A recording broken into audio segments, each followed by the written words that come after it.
চলতি মৌসুমে লক্ষ্যমাত্রা অনুযায়ী ধান চাল সংগ্রহ কার্যক্রম শুরু করেছে সরকার। এবার ৫ লাখ টন ধান, ১১ লাখ টন সিদ্ধ চাল, ১ লাখ টন আতপ চাল ও ৫০,০০০ টন গম সংগ্রহ করা হবে। সংশ্লিষ্টদের হুঁশিয়ার করে সচিবালয়ে খাদ্যমন্ত্রী বলেন, ধান চাল বিক্রি করতে এসে কোনো কৃষক হয়রানির শিকার হলে ব্যবস্থা নেওয়া হবে। শারমিন নীরার প্রতিবেদন।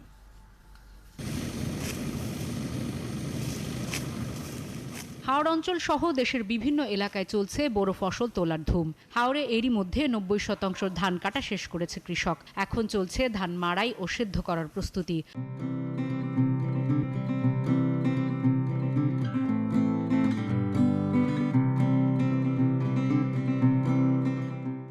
কদিন পরে গ্রামের হাটগুলোতে জমে উঠবে নতুন ধানের বেচাকেনা। এই মৌসুমকে সামনে রেখেই বছরের প্রয়োজনীয় খাদ্যশস্য মজুদের প্রস্তুতি নেয় সরকার। মঙ্গলবার খাদ্য মন্ত্রণালয় সেই কার্যক্রমের উদ্বোধন করে মন্ত্রী জানান, চলতি মৌসুমে ৫ লাখ টন ধান, ১১ লাখ টন সিদ্ধ চাল, ১ লাখ টন আতপ চাল, ৫০,০০০ টন গম কেনা হচ্ছে। দাম নির্ধারণের বিষয়টিও স্পষ্ট করেন তিনি। কৃষকদের কাছ থেকে ধান ক্রয় করছি ৫ লক্ষ।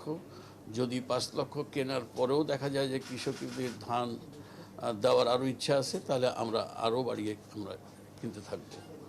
এবং আমরা আতপ চাউল ৪৪ টাকা ১ লক্ষ মেট্রিক টন এবং গম ৩৪ টাকা ৫০,০০০ মেট্রিক টন। ৭ মে থেকে ৩১ আগস্ট পর্যন্ত চলবে ধান চাল সংগ্রহ। কোনো কৃষক যেন হয়রানির শিকার না হয় সে বিষয়ে এবার কঠোর নজরদারি চলবে জানান খাদ্যমন্ত্রী। গোডাউনে ধান দিতে এসে কোনো লেবার যেন কৃষকদেরকে হয়রানি না করে, এবং এই জন্য ডিসি সাহেবদেরকেও নজর রাখতে বলেছি, আমাদের কর্মকর্তাদেরকেও নজর রাখতে বলেছি, প্লাস আমরা স্পেশাল মনিটরিং করব। আর যে লেবার সাপ্লাই দেয় তারা হলো হ্যান্ডলিং ঠিকাদার। হ্যান্ডলিং ঠিকাদারের প্রতিনিধিও যেন উপস্থিত থাকে, এবং কোনো কৃষক যেন কোনো রকম সে অপমানিত না হয় বা কোনো হয়রানি না হয়। প্রশ্নের জবাবে মন্ত্রী জানান, সারা বছরই ওএমএস চলমান থাকবে।